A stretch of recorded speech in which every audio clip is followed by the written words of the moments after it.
안녕하세요. 오늘도 사연살롱을 찾아주셔서 감사합니다. 저는 현재 부산에 살고 있고요. 8살, 5살 남매를 키우고 있는 30대 여자입니다. 제가 이렇게 사연을 신청하게 된 이유는 저에게 잠깐 있었던 시어머니에 대한 이야기를 하고 싶어서인데요. 저는 원래 시어머니가 안 계셨어요. 제가 남편과 결혼했을 때는 시아버님이 사별에 혼자셨거든요. 그래서 남편 위로는 5살 많은 누나가 저희 남편에게는 엄마와 같은 존재였어요. 아무래도 무뚝뚝한 시아버님보다는 누나가 더 많이 의지가 됐다고 하더라고요. 그러다가 제가 둘째 아이를 임신했을 때 시아버님이 재혼을 하신다고 폭탄 선언을 하셨는데요. 저에겐 없던 시어머니가 생긴 거죠. 그리고 그때부터 집안에 불화가 시작되었어요. 저에게 새로 생긴 시어머니는 제가 인생을 살면서 만난 사람 중에 가장 이상한 사람이었거든요. 그래서 그 이야기를 지금부터 들려드리도록 하겠습니다. 우선 제가 결혼한 시점부터 말씀드리면요. 저랑 남편이랑 회사에서 만났어요.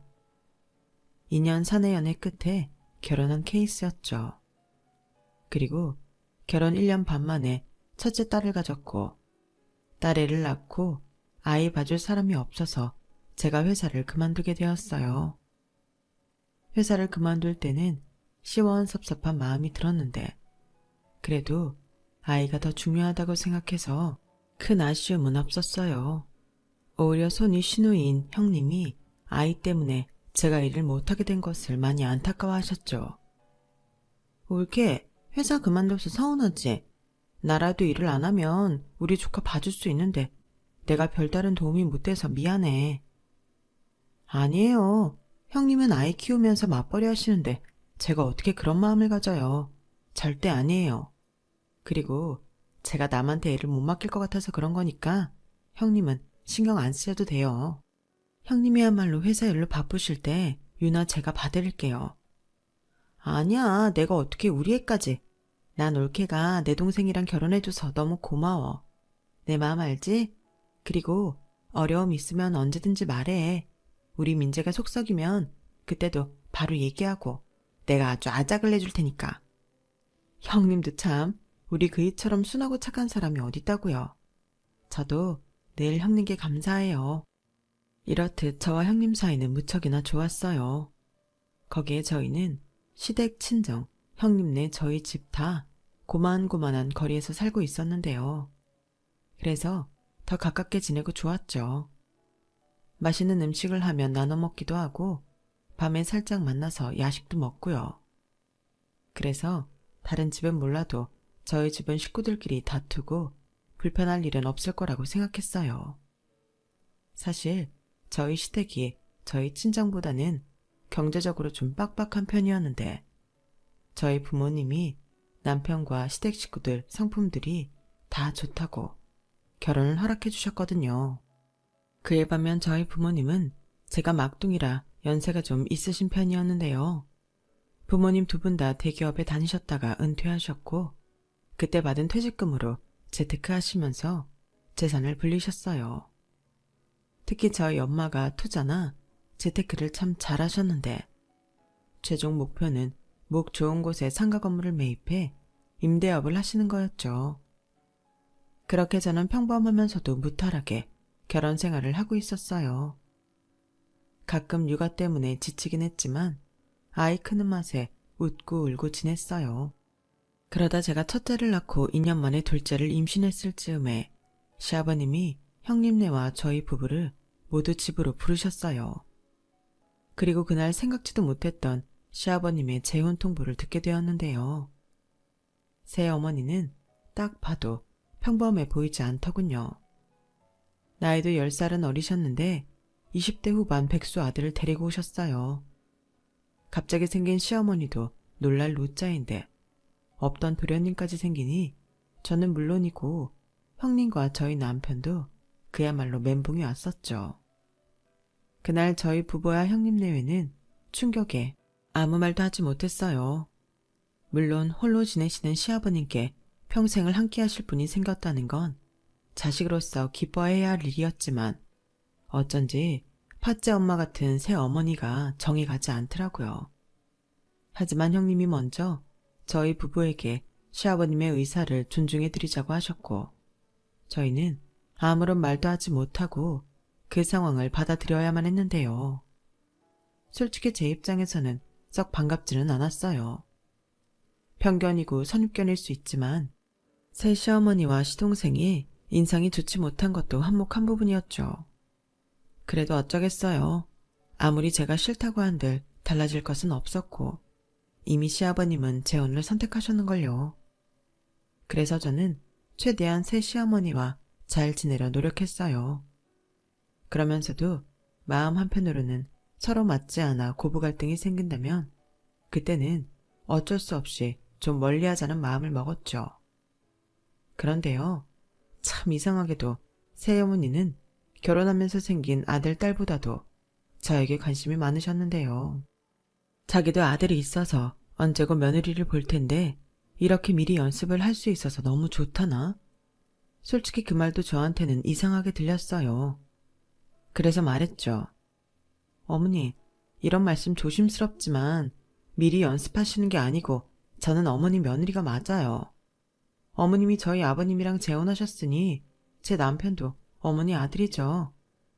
어머, 그렇지? 나도 알아. 근데 좀 쑥스러워서 그래. 그러니까 우리 며느리가 나 좀 이해해줘. 내가 생긴 거랑 다르게 낯을 좀 가리거든. 그래서 그런가? 나는 아들, 딸보다 며느리가 더 편하네. 원래 집안의 여자들이 잘 지내야 그 집안이 화목한 법이잖아. 그러니까 앞으로 우리 잘 지내자. 보면 알겠지만 나 그렇게 고리타분한 사람 아니야. 엄마라고 생각하고 편하게 해. 우리 아저씨가 나랑 연애할 때도 며느리가 너무 막내딸처럼 잘한다고 그렇게 자랑을 했어. 아, 그래요? 저도 어머님이랑 잘 지내고 싶어요. 잘 부탁드립니다. 그래, 나도 잘 부탁해. 근데 내가 우리 아저씨한테 들었는데 친정집이 그렇게 잘 산다며? 친정에 돈이 많아? 아니면 땅이 많아? 네? 아니, 내 말은 그냥 궁금해서. 가족끼리는 그 정도 프라이버시는 오픈할 수 있잖아. 친정 부모님이 재산이 얼마나 많아? 건물이나 아파트도 몇 채씩 있는 거야? 아파트가 있으시긴 한데 건물은 아직 없으세요. 아직? 그렇다는 건 건물도 사실 계획이 있다는 거네? 어머나 세상에, 우리 며느리가 말로만 듣던 금수저구나. 아, 그건 아닌데 저희 부모님이 나이가 있으셔서 이미 직장 생활에서 은퇴를 하셨거든요. 아무래도 안정적인 수입이 필요하니까 이런저런 생각을 하시는 것 같아요. 그래? 그래도 뭐 나중엔 다 자식들 물려주시고 가시지 않겠어? 우리 며느리는 좋겠네. 그런 황금알 낳는 유산도 받고. 그럼 부모님 건물 사시면 나한테 꼭 알려줘야 해. 다른 게 아니고 축하 인사 드리고 싶어서. 나도 솔직히 좀 쑥스럽잖아. 나이 먹고 재혼한 게 자랑도 아니고 좋은 타이밍에 인사드리면 좋을 것 같아서. 네, 그럴게요. 그리고 있잖아. 이런 말 어떻게 들릴지 모르지만 내 아들도 잘 부탁해. 아직 너무 어려서 세상 물정을 잘 몰라. 내가 고생을 많이 해서 우리 아들을 오냐오냐 키웠거든. 아, 네. 저는 그 말이 묘하게 수긍이 됐어요.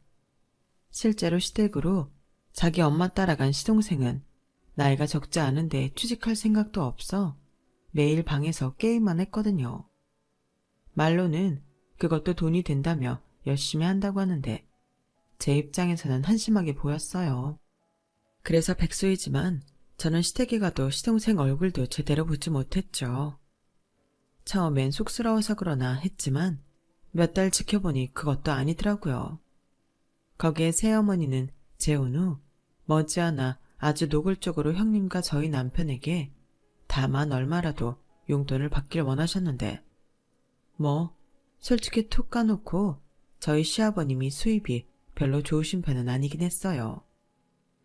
내가 정말 자식들한테 이런 말까지 하게 돼서 너무 유감인데 너희도 알 건 알아야 할 것 같아서. 솔직히 나는 그래도 아버지가 어느 정도는 용돈을 받고 계신 줄 알았어. 그런데 딸이고 아들이고 각자 벌 만큼 벌면서 어떻게 그럴 수 있니? 시집장가 갔으면 아버지는 어떻게 살든 상관없었던 거야? 네, 그건 아니었는데 저희 아빠는 제가 드린다고 해도 싫다고 하셨어요. 당신 쓸 만큼은 버신다고. 아, 그야 네 아버지 성격이 그런 거지. 여태 그걸 몰라? 싫다고 해도 딱 통장에 꽂아주고 그랬어야지. 첫째의 누나가 그렇게 신경을 못 쓰니 남동생이 오죽해? 내가 정말 이 말까지는 네 아버지 자존심 상할까 싶어 너무 조심스러운데 네 아버지 수입으로는 우리 세 식구 입에 풀 칠하는 것도 어렵다. 사람이 맨날 쌀이랑 풀만 먹고 사니? 가끔은 고기도 먹고 외식도 하고 그래야지.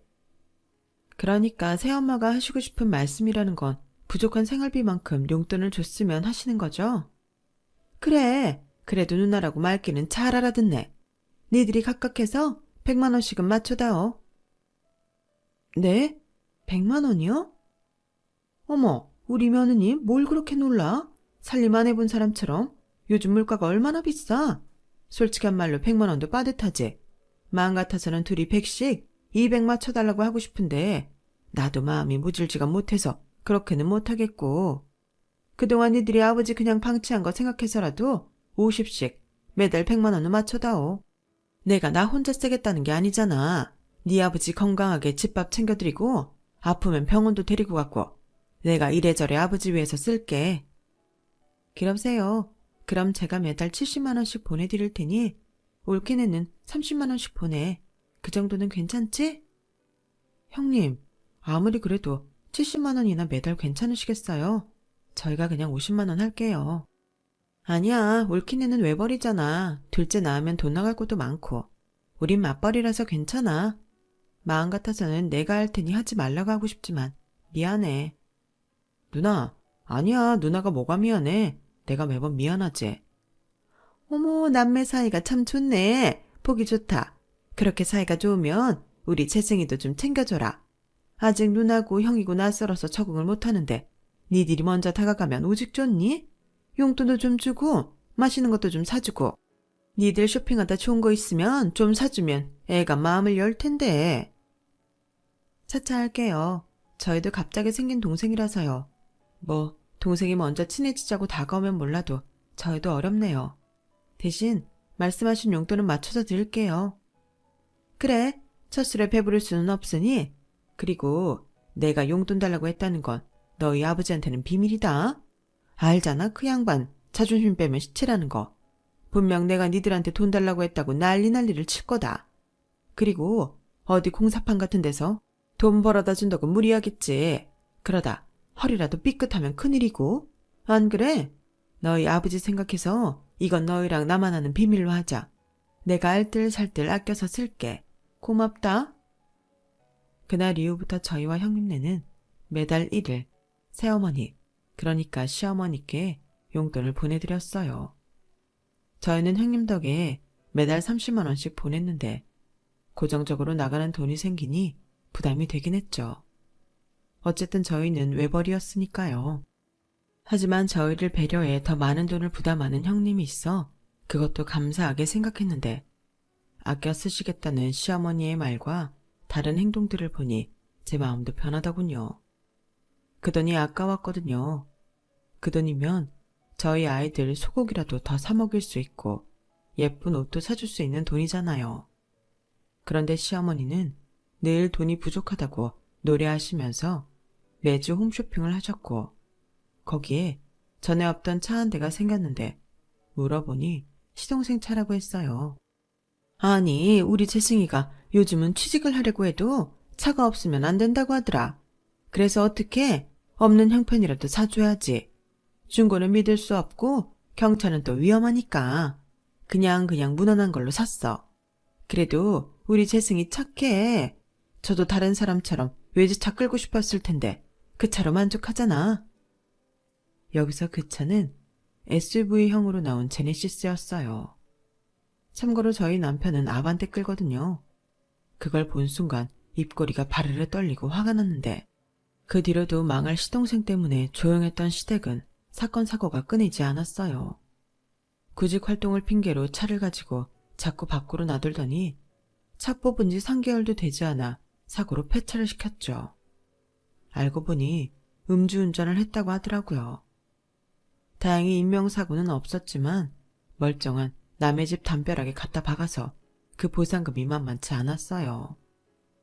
그리고 시동생의 사고는 거기서 끝이 나지 않았는데 몇 개월 조용하다 싶더니 사교뭉에 야금야금 돈을 빌리고 성인 오락실에 다녀 날려먹는 등 저 혼자 1억 넘는 사채빚을 만들었고 그 일로 시어머니와 시아버님은 매일같이 다투셨다고 하더라고요.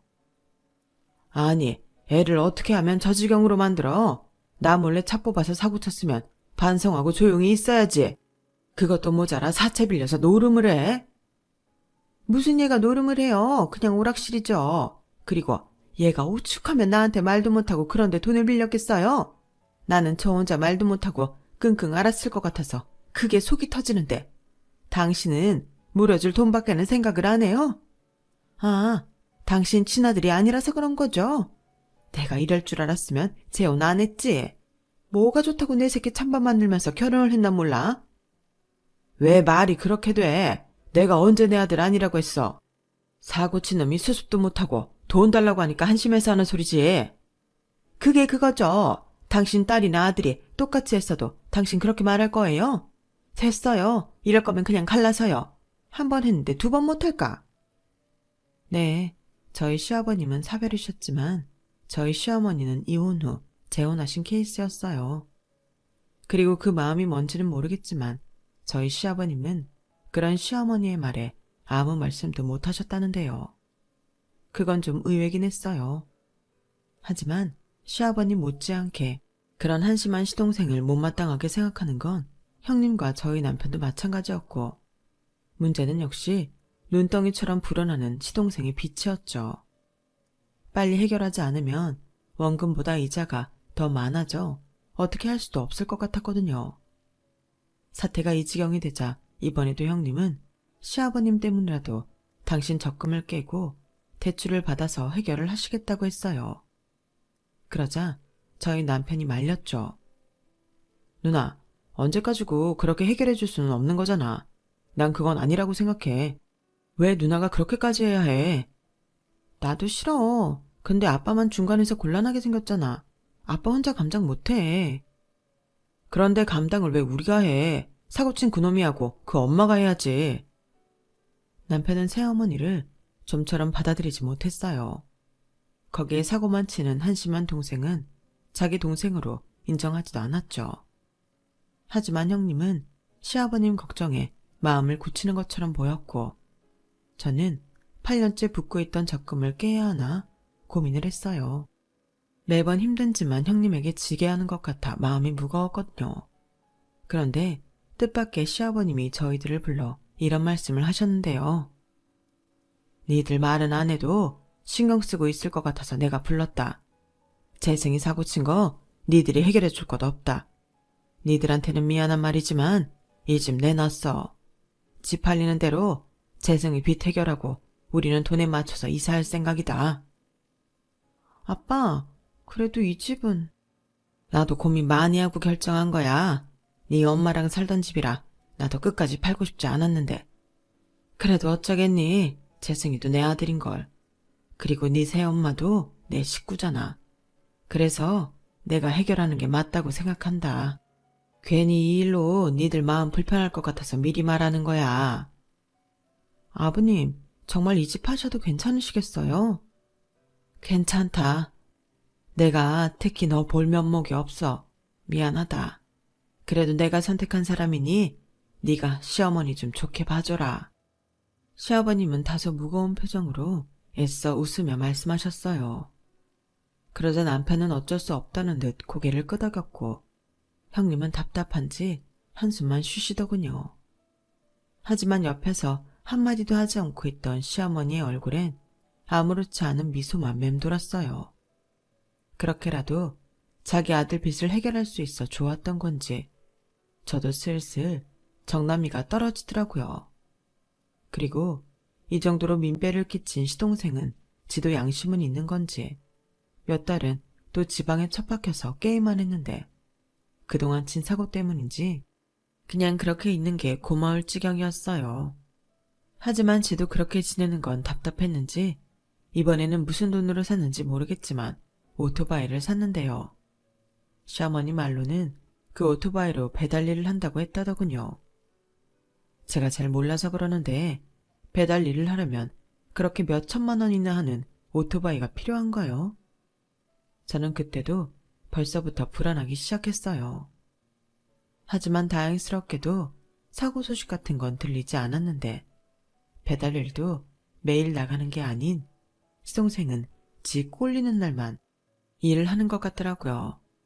그러면서 또 그 허세병이 돌았는지 지는 사업 체질이라는 말 같지 않은 소리를 찍찍 했는데 그냥 옆집 똥개가 지는다고 생각하고 무시했어요. 들을 가치도 없었으니까요. 그 뒤 저는 아이 핑계로 시댁하는 일을 등한시했고 남편도 저한테 꼭 필요한 일 아니면 가지 말라고 했는데요. 그러자 시어머님이 심심하면 저희 집에 불쑥불쑥 놀러를 오셨어요. 그도 그럴 게 너무 싫은데 살던 집을 팔아 저희 집이랑 더 가까이 이사를 오셨거든요. 말로는 애 키우는 저를 도와주려고 근처로 오셨다고 하는데 정작 오셔서는 애기 기저귀도 갈아주시는 법이 없으셨어요. 그저 커피 마시고 당신 하고 싶은 말만 하셨죠. 그리고 제가 필요해 뭐라도 사면 귀신같이 알고는 자기도 써보면 안 되냐고 했는데 솔직히 싫었어요. 그래서 가끔은 외출한 척 하기도 했는데 아직 아기인 둘째 아들이 울어버리기라도 하면 그날은 하루 종일 시어머니를 상대해야 했죠. 그리고 그 즈음이 저희 친정에서 본격적으로 상가 건물을 매입하려 알아보던 중이었고 옆에서 제가 친정엄마랑 통화하는 걸 듣던 시어머니는 눈빛이 변하더니 이것저것 사사건건 물어보고 참견하기 시작했는데요. 땡땡땡 동네는 안 돼. 거긴 너무 복잡하고 무엇보다 동네가 좀 후지잖아. 그래요? 그래도 거기가 유동인구가 많아서 저희 부모님은 좋게 생각하고 계신 것 같은데 나중에 말씀은 드려볼게요. 그래, 이왕 사시는 거 역세권이나 신도시 같은 곳이 좋지. 깨끗하고 보기도 좋고, 안 그래? 네, 근데 거기는 너무 비싸지 않을까요? 아무래도 돈이 가장 문제인 것 같아요. 요즘 누가 재벌이나 연예인 아니고 현금으로 건물을 사니? 다 조금씩은 대출받고 그러는 거지. 근데 뭐가 걱정이야? 월세 받으면 대출금 내고도 남는 게 얼만데. 시어머니는 마치 자기가 건물을 매입하는 양 혼자서 이리저리 알아보시고 신이 나셨어요. 저는 솔직히 이해는 가지 않았죠. 저희 친정에서 건물을 사는데 자기가 신날 일이 뭐가 있냐고요. 그리고 저희 친정에서는 시어머니가 복잡하고 후지다는 그 동네 10층짜리 건물을 매입하셨는데요. 건물 연식은 좀 있었지만 나름 위치도 좋고 가격대가 잘 맞아서 결정하게 되었다고 하시더군요. 저는 상관없었어요. 제가 아무리 자식이라고 하지만 제 돈이 들어가는 것도 아니고 저희 부모님이 좋다고 하면 그걸로 됐다고 생각했죠. 하지만 시어머니는 왜 하필 그 동네냐고 입에 거품이라도 물 듯 정색을 하셨고 저는 그러거나 말거나 무시했는데 그날 이후 일주일에 3번 이상은 오시던 시어머니의 방문이 뜸해졌어요. 저는 속으로 아싸를 외치며 이대로 저희 집에 오는 횟수가 줄다 아예 오시지 않았으면 좋겠다고 생각했는데 알고 보니 저희 친정에서 산 상가 건물을 보러 다니셨더군요. 그리고 저에게 마치 현황을 보고하듯 말씀하셨는데요. 예, 내가 그 니네 집에서 샀다는 상가 가서 쭉 봤는데 거기가 생각보다 괜찮더라. 특히 1층에 고깃집이랑 조개구이집이 장사가 아주 잘 돼서 좋겠어. 낮에도 제법 잘 되는데 밤에는 아주 자리가 없어서 사람들이 기다리고 그러더라. 어머니, 거기 그렇게 자주 가보셨어요? 복잡하고 후져서 나쁘다고 하시더니. 뭐, 강남 같은 곳이랑 비교하면 그렇다는 거지. 근데 생각보다 괜찮은 것 같아서 마음이 놓인다. 저는 시어머니의 말에 좀 의아했어요. 당신이 마음이 왜 놓이는 건지. 그때는 짐작이 가지 않았거든요. 하지만 그것도 잠시 저는 바로 시어머니의 진짜 속을 알 수 있었는데요. 아무래도 조개 쪽보다는 고깃집이 나을 것 같은데 거기 계약은 언제까지래? 사돈께서 건물 매입하셨으면 계약들 새로 다시 해야 하는 거 아니야? 아직 계약서 안 쓴 거면 좋을 것 같긴 한데. 그나저나 그 상가 건물은 얼마라니? 글쎄요. 저도 그렇게 자세히는 모르는데 50억 정도 한다는 것 같았어요. 뭐? 50억? 니네 친정은 돈도 많다. 그럼 친정에 한번 물어봐라. 옆에 조그만 커피집도 있던데 이왕이면 거기도 같이 터서 좀 더 평수를 넓힐 수 있어도 좋을 것 같아. 그 커피집 계약도 언제까지인지 알아보고. 네? 그건 왜요? 어머님이 왜 그게 궁금하신데요? 넌 내가 물어보라고 하면 네 하면 되지. 뭘 자꾸 따져? 내가 다 생각이 있어서 그래. 시어머니는 제가 따져 묻자 이번엔 자기가 짜증이 난다면서 저에게 버럭 화를 내셨어요. 그리고 저도 바보가 아닌 이상 감이 왔죠. 그 가게 자리를 언감생심 당신이 노리는 거잖아요. 그래서 더 일부러 친정에 물어보지 않았어요.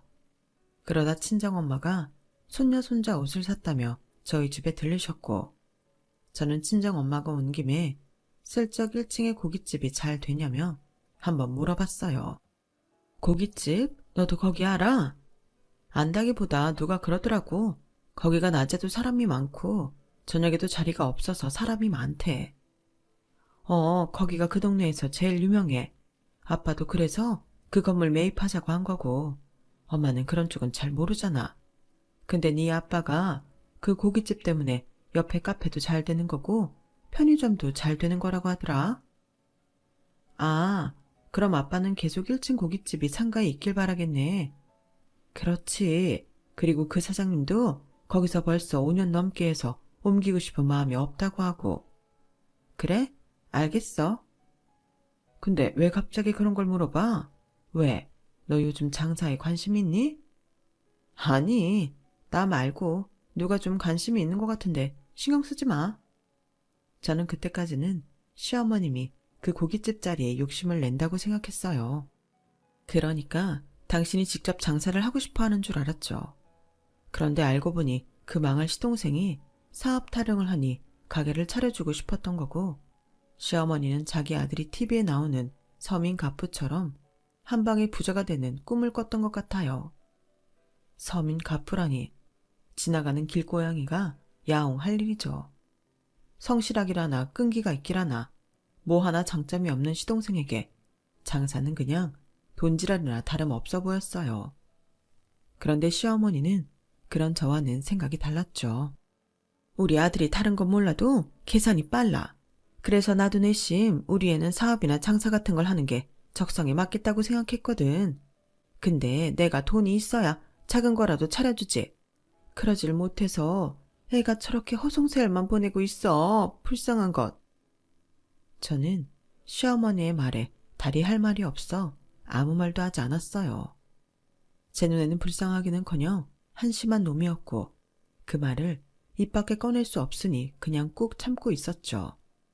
그러자 당신은 또 그게 답답했는지 결국 당신 입으로 진짜 마음을 말씀하셨어요.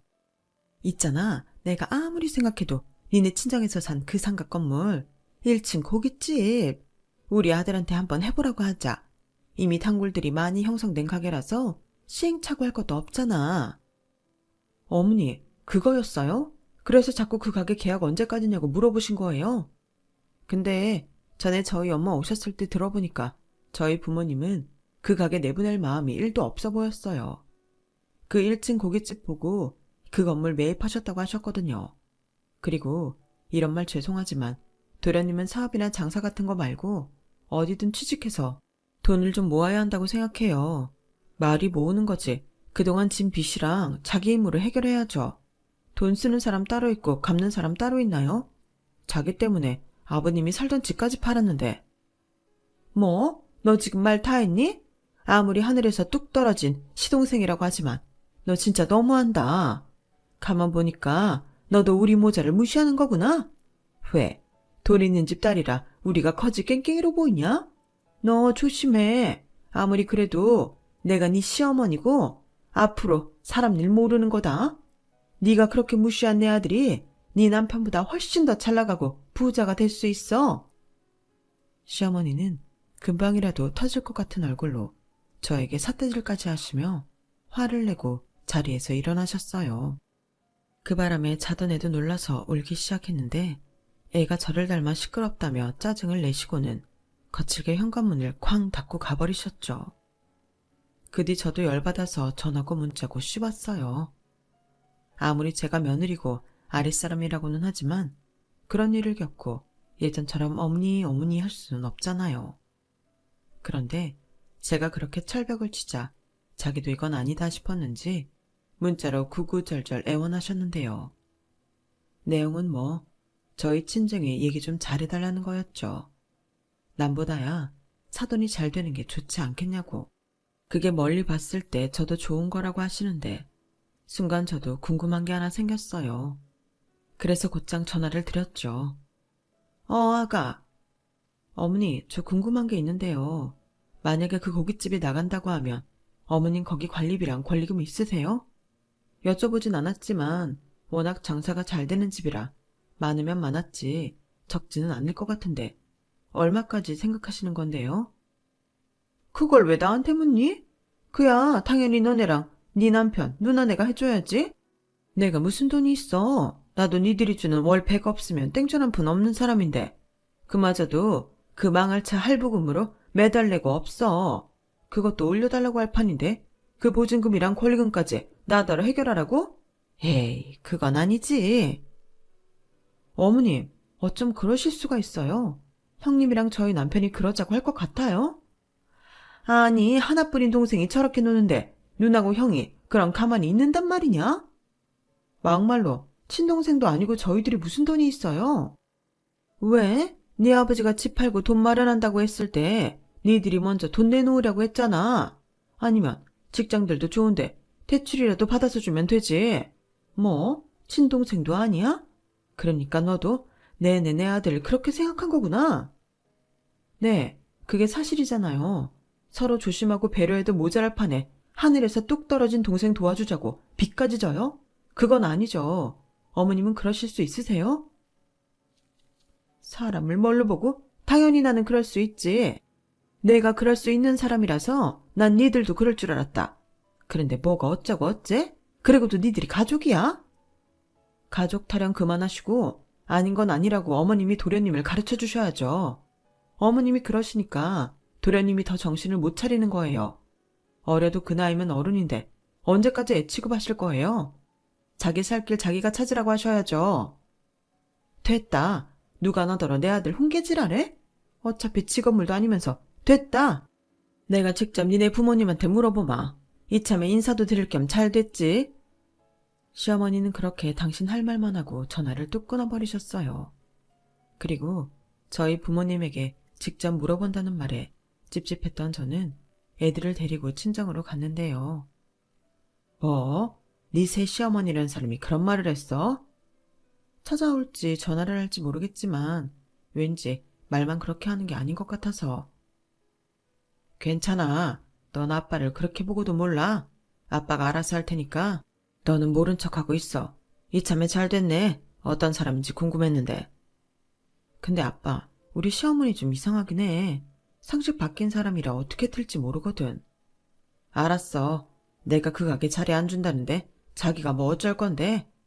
이미 그 사장이랑 앞으로 계속 같이 윈윈하자고 계약도 끝났어. 그리고 다른 상가도 임차인 봐가면서 계약할 거니까 너는 걱정하지 마. 저는 친정 아빠의 말에 안심이 됐어요. 그리고 제가 친정에 다녀오고 이튿날 시어머니는 저희 친정 엄마에게 전화를 하셨고 친정 엄마는 전화로 할 얘기가 아닌 것 같으니 집으로 초대하겠다고 했는데 거기서 저희 친정 아빠가 일장 연설을 하신 모양이었어요. 자기는 사돈이라고 형편 봐줄 생각도 없고 괜히 가족끼리 엮이면 불편해질 수 있는데 사돈은 더하지 않겠냐며 당신은 딸인 제가 가게를 하고 싶다고 자기한테 말해도 받아줄 마음이 없다고 하셨다는데 시어머님이 말 한마디 제대로 해보지도 못하고 돌아가셨다고 하더라고요. 아주 통쾌했어요. 보진 못했지만 시어머님이 어떤 얼굴을 하고 있었을지 제 머릿속에 그려질 정도였죠. 그런데 시어머니는 그 분풀이를 하고 싶었던 건지 아니면 지푸라기라도 잡고 싶었던 건지 이번에도 저를 찾아와 찡찡거리기 시작하셨는데요. 제가 그냥 포기하시라고 최대한 인내심을 끌어와 좋게 말했어요. 어머니, 그냥 이게 순리에 맞다고 생각하세요. 그 고깃집 제가 알아보니 월세만 600만 원이 넘더라고요. 거기에 관리비도 있고 도련님이 그것까지 감당하면서 장사는 애당초 무리였어요. 도련님이 배달만 해봤지 장사를 해본 것도 아니잖아요. 그래서 더 니네 친정덕을 보려고 했던 거야.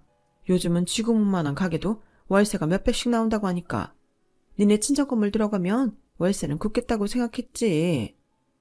네? 그게 무슨 말씀이세요? 그러니까 어머님은 그 고깃집 들어갈 때도 자식들 돈으로 해결하고 들어가서도 월세 한 푼 내실 생각이 없으셨던 거예요? 얘가 왜 이렇게 정색을 해? 그럼 가족끼리 월세를 주고받아? 그것도 모양이 이상하지 않니? 나라면 준다고 해도 안 받는다. 그걸 받는 사람이 이상한 거지? 어머니, 어머님은 도대체 어디까지 이기적으로 구실 건데요? 진짜 어머님 같은 사람 저 태어나서 처음 봐요. 얘 말하는 뽐새 좀 봐. 지금 보니 네가 네 아버지를 쏙 빼닮았구나. 매정한 것까지 아주 판박이야. 그 상가에 가게가 몇인데 그 고깃집 월세 하나 안 받는다고 큰일 나니? 욕심도 적당히 부려야지. 건물주가 무슨 신이야? 제 말이요. 어머님이야말로 욕심 좀 적당히 내세요. 어떤 누가 돈 한 푼 안 들이고 가게를 할 생각을 해요? 그것부터가 비정상적이잖아요. 누가 한 푼도 안 낸대? 관리비 정도는 낼 거야. 누굴 산거지로 하나? 산거지 맞죠? 그것도 아주 못돼 먹은 악질이고요. 세상에 어쩜 어머님은 미안함이라고는 1도 모르세요. 도련님 때문에 아버님은 살던 집을 팔았는데 어머니는 미안하지도 않으세요? 그거야 뭐 나는 그 집 팔자고 안 했어. 네 아버지가 자기 마음대로 결정한 거지. 그리고 이제 하는 말이지만 나도 그 집에 사는 건 좀 그랬지. 전부인이 살던 곳인데 내 입장에서 기분이 어떻겠니? 그래서 아무 말 안 하고 있었던 것뿐이야. 저는 뻔뻔하고 못돼 먹은 시어머니의 말에 이성의 끈이 뚝 하고 끊어졌어요. 그래서 그 뒤로는 시어머니고 뭐고 대판 싸웠는데요. 그때 남편이 외근 나갔다가 일찍 와서 이 사태를 모두 봤어요. 제가 그동안 골머리를 썩어도 남편이 새어머니와 동생을 달갑지 않게 생각해서 말을 제가 하지 않고 있었는데 그날은 현장을 딱 걸려서 남편이 모든 것을 알게 되었죠. 그리고 집안은 발칵 뒤집어졌어요. 형님네까지 시댁에 들이닥치게 되었고 모든 사실을 알게 된 시아버님은 당신의 잘못된 선택으로 자식들이 괴로워하고 있다며 자책하시며 시어머니에게 이혼하자고 하셨는데요. 시어머니는 자기가 무슨 죄가 있어서 이혼을 하냐며 못한다고 버텼고 형님이 나서서 먼저 이렇게 말했어요. 그럼 다음 달부터 드리던 돈은 이제 없는 줄 아시고요. 재승이 때문에 날린 집이랑 차랑 법으로 청구할 거예요. 아줌마가 그러셨죠? 돈 주면 저희 아빠를 위해서 쓰겠다고. 근데 아줌마는 그 돈을 저희 아빠를 위해 쓰신 적이 없잖아요. 제가 몰라서 참았는 줄 아세요? 저희 아빠 보고 참았던 거예요. 뭐야? 아줌마? 그럼 아줌마가 아줌마지 뭔데요? 저는 처음부터 아줌마 마음에 안 들었어요. 그리고 아줌마 아들 제가 하도 찝찝해서 알아보니까 사기랑 폭행으로 전과도 있대요.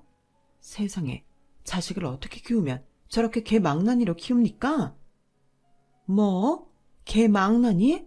너 말 다 했어? 시끄러워.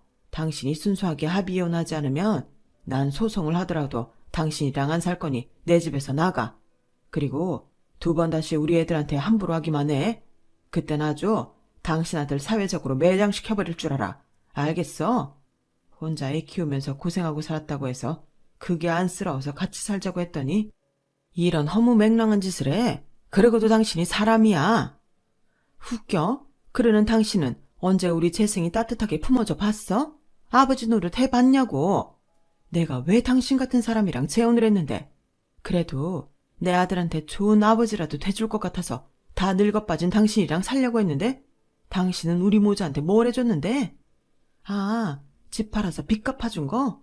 그럼 나 같은 영계랑 사는데 그 정도도 안 할 줄 알았어? 영계 같은 소리 하네. 아줌마는 세수할 때 거울 안 봐요? 아줌마는 딱 60만 원 배 나온 아줌마예요. 아줌마는 아줌마 스스로 자기가 대단한 미인이라고 생각했나 봐요. 아줌마를 보니 왜 전 남편한테 이혼당했는지 알 것 같네요. 야, 네가 뭔데 우리 엄마한테 막말이야. 그런 말 할 거면 돈이나 내놓고 해. 돈도 안 내놓는 게 무슨 형나부랭이라고? 그 엄마의 그 아들이라고. 왜? 넌 돈이라면 네 엄마도 팔 거냐? 순 양아치 같은 새끼. 좋은 말 할 때 네 엄마 데리고 이 집에서 나가. 안 그러면 나도 너 가만 안 둬. 그날은 모든 식구들이 말릴 사람도 없이 모두 한마음 한뜻으로 싸웠어요. 그리고 시아버님은 자식들과 상의한 끝에 소송을 하기로 했는데요. 그 여자한테 받을 게 많았으니까요. 물론 쥐뿔도 없어서 받아낼 것도 없었지만 제대로 이번 기회에 혼내주고 싶은 마음이었어요. 그래서 이혼 소송을 진행했고 이미 시어머님이 재혼 후 가정은 돌보지 않고 자기 사리사욕을 채우고 자기 아들 사고친 것까지 시아버님과 저희 남매들을 이용하려고 했던 점이 유책 사유로 받아들여져 이혼이 성사되었어요. 그뿐만이 아니었어요. 이건 정말 황당했는데 형님네와 저희 부부가 매달 준 100만 원에도 일부는 또 자기 비상금으로 열심히 모으고 있었더라고요. 그런 거 보면 알뜰하다고 해야 하나? 자기 아들이 해먹은 착각 때문에 아주 많은 돈이 모인 건 아니었지만 그 돈에서 자기 비상금까지 만들었다는 게 놀라웠어요. 물론 그 돈은 통장 압류가 되면서 본래의 주인에게로 돌아왔어요. 그리고 자기가 쓴 돈은 도로 저희들에게 토해내라고 판사님이 직접 말씀하셨는데요. 혼인 기간이 길지 않아 재산 분할의 의무도 없었고 집까지 팔아 해결한 빚도 모두 다시 돌려주라는 주문과 함께 시아버님은 1,000만 원이라는 위자료까지 받게 되었으니 소송하지 않고 합의 이혼했으면 어쩔 뻔했나 싶더군요. 물론 그 돈을 다 받으려면 얼마의 시간이 걸릴지는 알 수 없지만 한 번만 봐달라고 비는 그 뻔뻔했던 모자를 보니 그동안 켜켜이 쌓였던 짜증과 분노가 어느 정도는 사라지는 것 같았어요. 하지만 그날 이후 시아버님은 심적으로 많이 힘들었는지 말수가 더 사라지셨는데 나중엔 시골 고향으로 돌아가고 싶다고 하셨어요. 저희 부부와 형님은 그러지 마시라고 말렸지만 아마도 시아버님은 저희를 보기가 미안해서 그런 것처럼 보이더군요. 그래서 제가 남편과 형님에게 시아버님께 시간을 드리자고 했어요.